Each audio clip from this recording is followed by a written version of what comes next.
The imprisoned creative, curious, knows too much, feels bound and trapped, frustrated and paranoid. Welcome to the Goddess Keys, where we merge fact and fiction to build our world.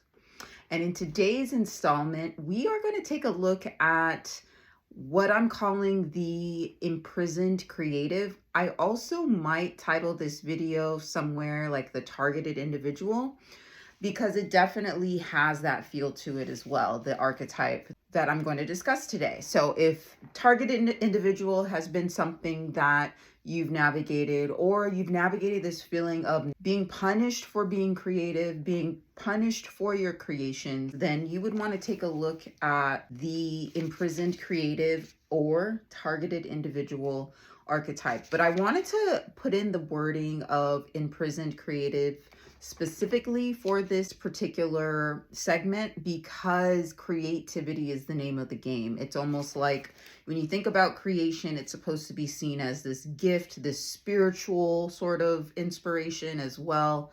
But when you feel imprisoned by your creations, it can do something to keep you in certain cycles of trauma or to keep you feeling trapped and like you're not able to create the circumstances that you specifically need to thrive. So we're gonna tap into this archetype. And, I was deciding like whether or not I wanted to keep it more movie based or if I wanted to bring in the mythology or deities even. I think I'm going to keep it movie based for this one. I think that the two movie examples that are actually written by the same person, Ira Levin or Ira Levin, which we're going to discuss Rosemary's Baby and the Stepford Wives. I'm recording this in October, so I'm definitely feeling those like little Halloweeny, spooky type vibes. My favorite horror movies were always the psychological ones, not where there's like a lot of blood that's shed, but you can kind of sense the mental entrapment and you're trying to figure out how this main character is going to get out of it. Ira Levin, who created or who wrote both of these films, Rosemary's Baby and The Stepford Wives, very like cultural touchstone films, classic movies. I'm a classic movie buff, to be honest. I've been watching a lot more of the like modern stuff just because I'm trying to learn more about certain trends that are going on right now, but I'm a classic movie buff, okay? Get me a movie that's black and white or a little technicolor or from the 60s and 70s, and I'm good. One thing to note about Ira Levin is that he did, before he got into Hollywood, he was actually writing scripts for the US Army, which I think is a pretty interesting fun fact. He definitely has had some particular learning as it relates to how group dynamics work with society and systems as a whole, which I think is important to note for this conversation. So let's first discuss Rosemary's Baby. Let me give you a snapshot. You don't have to watch the movie. This is about this idea of the targeted individual or the imprisoned creative. I'm just going to give these as examples because sometimes when I mention certain cultural touchstones, it will open up other archives for you to explore, as opposed to me just talking about the language around what an imprisoned creative is or what a targeted individual is. This is why we bring media into these conversations, because a picture does speak 1,000 words. So when I mention these particular movies that have gone into the collective consciousness, there is a whole archive of information that I'm also referencing. Rosemary Woodhouse is the name of the main character in Rosemary's Baby. For anybody who has been a mother or who has been a wife, she is a very relatable character. She's a young wife. She's very excited about her new life. She loves her husband. Her husband loves her. And they just get a new apartment. They're living in the city. She's a stay-at-home wife, and her husband is trying to make it as an actor. Their life is good. They're not newlyweds, but they've been married for a short amount of time. Everything's on the up and up. They have their new space. They have a bright future. What can go wrong, right? Well, they end up moving next door to some occultists, some people who have the whole secret society situation going on. They're really pushy neighbors. They're like always trying to be in their business, not in a rude way, but just in a way of like, hey, like, welcome, like, we want to help you. So they're like pushy neighbors, but at the same time, they don't want to be rude, but they kind of don't want to like have these like this old couple that's like all up in their space, right? But then one night, the husband of the old couple speaks to Rosemary's husband when Rosemary's not there, and everything changes. Her husband's career starts looking up. Like at first he wasn't getting the roles that he wanted, and he was actually an understudy for a particular role that he really wanted. But, right around the time when he started getting close with these neighbors, all of a sudden, this person has a terrible, almost fatal accident. And now Rosemary Woodhouse's husband has been elevated to the lead role. Then weird stuff starts happening. Rosemary Woodhouse is all gung-ho about being a wife and a mother. She's not a mother yet, so she wants to get it on and poppin'. This was back in the 1960s, okay? So at first her husband's kind of like, I gotta like work on my career. But then like once they get really buddy with this older couple that they live next to, the Castevettes, all of a sudden he's like, yeah, let's have a baby. Let's do this. When they, this is gonna get a little graphic. One night, Rosemary gets really drunk and to the point where she passes out. And she has really weird dreams that night. Like she has dreams about like a weird beast having sex with like a devil-like creature, and she sees these people around as it's happening, and she just thinks it's a nightmare. When she wakes up, her husband's like, yeah, you fell asleep, but I got so excited because she has scratch marks and stuff too, right? And he's like, yeah, I got so excited, I just couldn't help myself. So basically he admits to violating her, right? So she doesn't feel good about that, so she feels weird.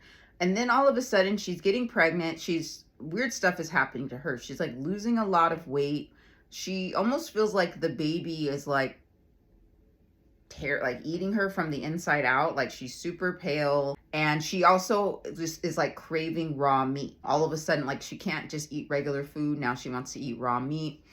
And the Castevettes are helping her, okay, and giving her like random herbs to take and vitamins and medications and stuff. And her husband's like, yeah, just take whatever they say. And she's just like, this is weird. Like, I'm feeling really sick. They get her own doctor, right? They're like, hey, yeah, we have a little bit of money and here's the best doctor in town. Like, go to him. The doctor's in on it too. Basically, everybody within the network of the Castevettes, their neighbors, is in on this like whole secret society thing, including Rosemary's husband. Meanwhile, Rosemary knows something's wrong. She's really naive. She wants to see the best in things, right? But she starts feeling like something's wrong. Like this isn't a normal pregnancy. And then she starts being isolated from her old friends and that sort of stuff. And it wasn't until her friends saw her after a few months that they're like, hey, this isn't normal. Something's wrong. Like this isn't right. The whole time her husband's like gaslighting her and all that kind of stuff. And it's just like, oh, it's nothing. Like, I don't know what you're talking about. It's fine. Meanwhile, his career is just going up. Rosemary starts knowing something's wrong, but she also starts losing it a bit because she starts seeing all the synchronicities and links to this whole conspiracy that's going on. But whenever she talks to most people, they are like gaslighting her because, the people who are in that secret society, they know what's going on, but they don't want her to know what's going on. Okay. So she starts getting really loopy. She's trying to get help. She's figuring out that they are a part of this whole secret society coven. She knows something is wrong. She's trying to get away. She's trying to run away. She tries to call her doctor. She got woke and she did everything she could to get out of a unhealthy situation, but it wasn't enough. Resources were not there in terms of power and connection for her to break away and leave the situation. So she ends up giving birth. And when she looks at her baby for the first time, she's stunned. It's all out in the open now.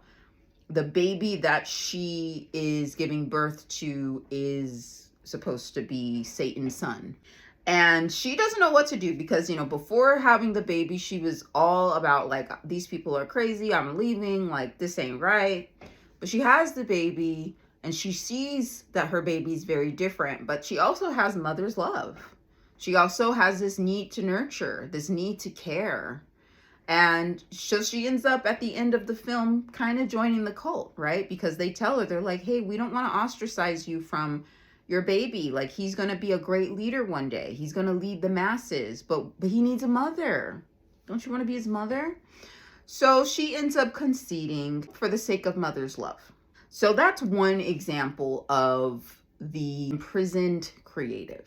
And we have a very similar situation in the Stepford Wives with Joanna Eberhardt. Kind of a similar situation. In this particular movie, it was done like around in the 70s, I believe.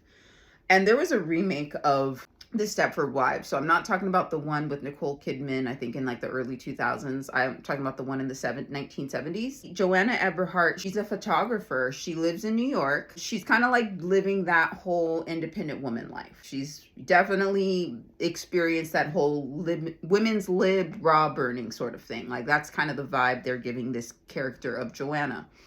But you know, her husband gets the family to move. They move to this very, very small town. I want to say it's like Connecticut or something. It's like definitely in the suburbs, we'll say. She moves to this really, really small town, and it's run by a whole bunch of scientists and stuff. It's very small.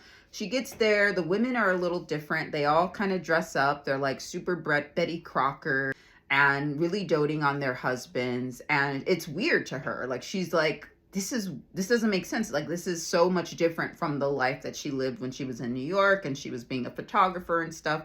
She has to like leave her career to move, and she becomes a stay-at-home mom. So there is a grief with her leaving this very fulfilling artistic career that she had to like go live in the suburbs. And then there's this other energy of feeling oppressed by her surroundings because all of the women around her are like happy stay-at-home moms. And so there's this whole energy of like, do I fit in? Like, I don't want to serve my husband in that way, but it seems like everybody around me is doing that. She finally links up with somebody else new in town, and they're both on the same team. They're like, this is weird. We need to start a women's organization. We need to stand up for ourselves. So they do all that they can to bring the women together and, you know, kind of do something to create a little bit more feminine power. The housewives of Stepford, they don't really care. They just really want to vacuum. They just really want to bake cookies. They just really want to iron their husband's shirts. Like, that's their sincere desire of what they want to do. So there's this huge like weird thing of like, well, are we the crazy ones then? Because we are like kind of wanting to be more autonomous and that sort of thing. But here's the thing. So in Stepford, there is a council of men who have this like men's club. They have these men's meetings. They're only for men to join. And these men's meetings are really secretive. Joanna's asking her husband like, hey, I kind of like want to go to one of these, like, what do y'all do there? And he's, you know, he doesn't really say what's going on. There are these like weird experiences, like where, you know, maybe one of the men from the men's meetings or the men's group will come over to dinner and then like randomly start drawing her. Like, they take an interest in Joanna, like they draw her, they study her eyes, all that kind of stuff.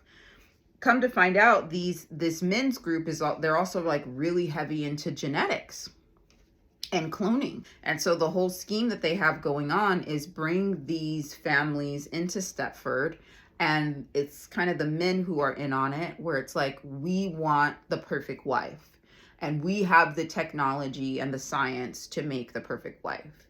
So what we're going to do is basically create carbon copies of your wives and take the good and leave the bad. Like, you're gonna have an upgraded version of your wife. You're gonna have your wife more agreeable. Her boobs are gonna be bigger. She's gonna enjoy sex with you more. She's gonna clean up a lot better. She's gonna cook better, y'all.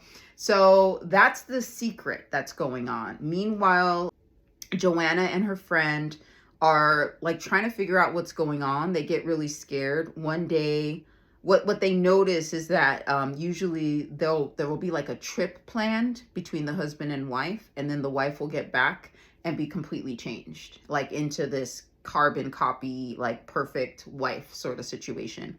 And finally, that actually happens to Joanna's best friend in town. She goes away and comes back a carbon copy. So she knows, she's seeing it in real time. She's like, they're out to get me. They're going to like do something to me. Of course, she's trying to talk to her husband. He's like, you need rest. I don't know what you're talking about. She tries to talk to the other women in town. They're clones. So that's a whole gaslighting situation going on there. She finally reaches outside of town. And once again, when she gets outside of that bubble, then she's able to get confirmation of like, no, you're not crazy. Something weird is going on. But similarly to the Rosemary's Baby film, Too Little Too Late, Joanna does end up getting caught up in the drama and in the body swapping, and it basically comes down to the love of her children. You know, she wants to protect her children, right? Like, and so that is utilized in the end, that is utilized against her to basically kind of get her into the trap. And essentially what happens is they have the clone, because the clone's already active and ready to go. They just need her eyes. They just need Joanna's actual eyes. So they have the clone, Joanna, and then they take Joanna's eyes, insert it into the clone, and that is that. That is the story of Stepford Wives and a step into the writings of Ira Levin. Here we see in both of these films women who are feeling trapped due to their creativity. Okay, so it's like transcends targeted individual, which is why I kind of want to make the distinction, because this is very much about the womb and about your creations being sourced through the intentions, the ideas, the actions of somebody else. And you see it happening, you're sentient. I mean, you're aware of everything that's going on, but everybody's telling you that it's you and nothing's wrong. So there's a psychological warfare that's going on simultaneously with more like that physical, sexual type of warfare. If you've ever felt like you've been trapped because of your ability to create, or you feel like you're not able to create without being judged by others or controlled by others, one thing to note about cults are very much a lot of times run based upon feminine energies. Okay, so it's like if you can get the feminine, that feminine energy on board, that receptive quality on board with whatever that the program is, it's a lot easier to execute and initiate the program. So what a lot of these like cult-based organizations, they do things to kind of rope in the feminine, and this is all for entertainment purposes only. This is what I've been exploring specifically with watching these kinds of films lately as I've been studying this imprisoned creative archetype. Or one thing that cults will do a lot of times, or different like orders, is they will need to utilize the energy of a woman in order to seed whatever their future is, to seed their legacy. There are ways in which they rope other women in to make this happen. So for example, with the Rosemary's Baby example, one of the neighbors who was doing most of the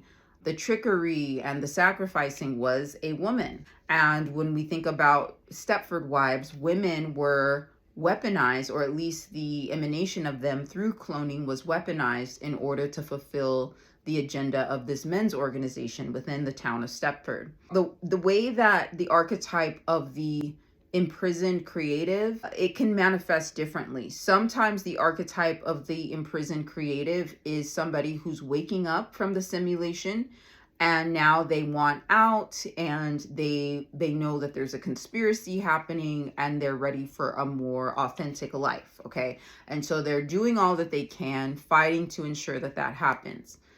Now another way the imprisoned creative can manifest is a woman who, or somebody who is a creator, who is imprisoned by a particular ideology or by a particular group identity, who is wielding their femininity in order to perpetuate an agenda that's a little bit more on the dominant patriarchal side. Okay, so those are two sorts of manifestations that you would see. So what do you do if you find yourself in a script where you are like an imprisoned creative? You would want to work with the archetype of the world builder. And I say that with hesitancy because there is a level of fear that you navigate when you're wearing the archetype of the imprisoned creator, because you don't know that you're a creator, or you haven't been taught to value your creative capacity. You've just been told what to do